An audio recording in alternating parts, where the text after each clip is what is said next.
पहलगाममधून आलेल्या पर्यटकांकडनं थरारक अनुभव आता समजू लागलेत. नाशिकला परतलेल्या पर्यटकांनी पहलगाममधील हत्याकांड स्वतःच्या डोळ्यांनी पाहिलं होतं. बेसरनच्या विस्तीर्ण मैदानाबाहेर मॅगी खायला थांबल्यामुळे या पर्यटकांचा जीव वाचला. नौदल अधिकारी विनय नरवालही याच पर्यटकांच्या बाजूने पुढे गेले आणि त्यांना गोळ्या लागल्या. तिथून परत जाताना या पर्यटकांमधील महिलांनी डोक्यावरती लावलेल्या टिकल्या काढल्या, तसंच बुरख्यासारखी वेशभूषा करायची आणि हिंदू नाव न सांगण्याची सूचना स्थानिकांनी केली, असंही त्यांच्याकडनं आता कळतंय. दहशतवादी हल्ला झाल्यामुळे माघारी परतल्यामुळे थोडक्यात प्राण वाचल्याचं या पर्यटकांनी सांगितलंय. पहलगाममध्ये दहशतवादी हल्ला झाला त्यावेळेस नाशिकचे 3 मित्र आणि त्यांचे कुटुंबीय त्याच ठिकाणी उपस्थित होते. सागर चौघुले आणि त्यांचे इतर मित्र हे त्याच वेळेस त्या ठिकाणी होते. नेमका काय अनुभव त्यांना आला होता ते जाणून घेऊयात. ज्यावेळेस हल्ला झाला तुम्ही काय बघितलं? ज्या टायमाला हल्ला झाला, जे कर्नल होते विनय नरवाल, ते आमच्या बाजूने गेले. बाजूने गेल्यानंतरून त्यांनी हाफ पॅन्ट घातलेली होती. तर आमच्या चर्चा झाली का ते बाजूने गेले, त्यांनी हाफ पॅन्ट घातली एवढ्या थंडीमध्ये. तर आम्ही असं आमच्यात बोलले आणि जेव्हा त्या हल्ल्याची बातमी ऐकली आणि धावपळ उडाली, तर आम्ही ड्रायव्हरला सांगितलं का तू लगेच आमच्या रिसॉर्टला घे, का आम्हाला इथं थांबवू नको, रिक्स आहे. तर त्यांनी सांगितलं कुछ हुआ नाही, सेफ आहे, आप सेफ आहे असं सांगितलं. पण आम्ही त्यांना सांगितलं का लोक पळत आहे तरी सेफ का. तर आम्ही लगेच ती गाडी तिथून म्हणजे मॅगी खात होतो, ती मॅगी खाताना टाकून दिली.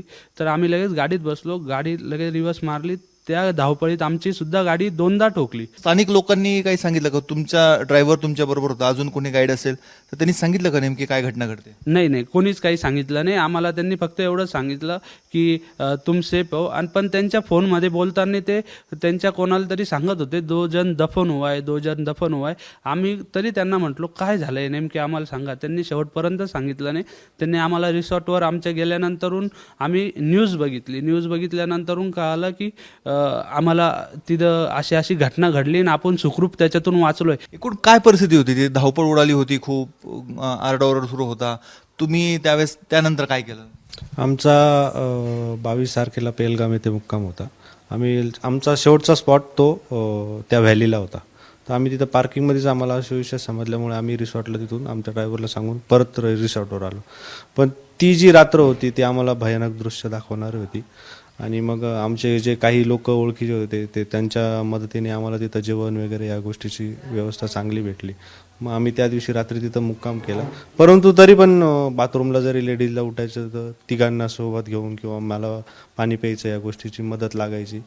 मग आम्ही त्या दिवशी ती रात्र तिथून काढली. मग तिथून आम्ही पेलगाममधून आम्ही मुक्काम आमचा दुसऱ्या ठिकाणी हलवला. तुम्हाला कोणी गाईड केलं का? तुम्ही तुमच्या कुटुंबाची स्वतःची काय काळजी घेतली? काळजी आम्हाला आता काही जे मित्र आहे मिलिटरीचे तर त्यांनी असं सांगितलं होतं की तुम्ही जर गाडीतून जात असताना कोणी गाडी अडवली किंवा काही विचारपूस केली तर तेव्हा तुम्ही तुमचे नावं असे वेगळ्या पद्धतीचे सांगा. परंतु आमच्या ज्या लेडीज होत्या त्यांना आम्ही काजळ या गोष्टींचे जास्त हे करायला लावले, म्हणजे सिंदूर नाही लावायला लावलं.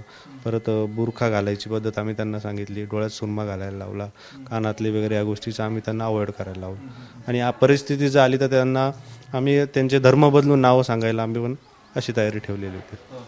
तुम्ही पहिल्यांदाच गेला होतात का आणि आता परत जाणार का हे सगळ्या परिस्थितीनंतर? आम्ही पहिल्यांदाच गेलो होतो. खूप घाबरलेल्याची भीती होती. आमची पूर्ण फॅमिली पूर्ण डिस्टर्ब झाली होती. अजून पण त्यांचं वातावरण एकदम घाबरलेले आहे. ते आजारी पण पडलेले आहे. अजून आम्ही त्याच्यातून त्या हल्ल्यातून आम्ही सावरू शकलो नाही आहे. आणि आम्ही इथून पुढे आता कधीच जम्मू काश्मीरचा प्रवास कधीच करणार नाही. असं कुठल्या क्षणाला वाटलं का की आपण इकडनं सुरक्षित बाहेर पडू की नाही पडणार, असे काही प्रश्न मनामध्ये आले होते? मनामध्ये आले होते प्रश्न, पण नेमके आमच्या स्थानिकांनी खूप मदत केली आम्हाला इकडं घरीपर्यंत सुखरूप पोहोचवण्यासाठी. आणि खूप म्हणजे कुठले तिकडचे स्थानिक? तिकडचे स्थानिक फक्त एक आम्हाला एक केसर म्हणून आहे, आमचा एक ड्रायव्हर होता, त्यांनी आम्हाला खूप मदत केली.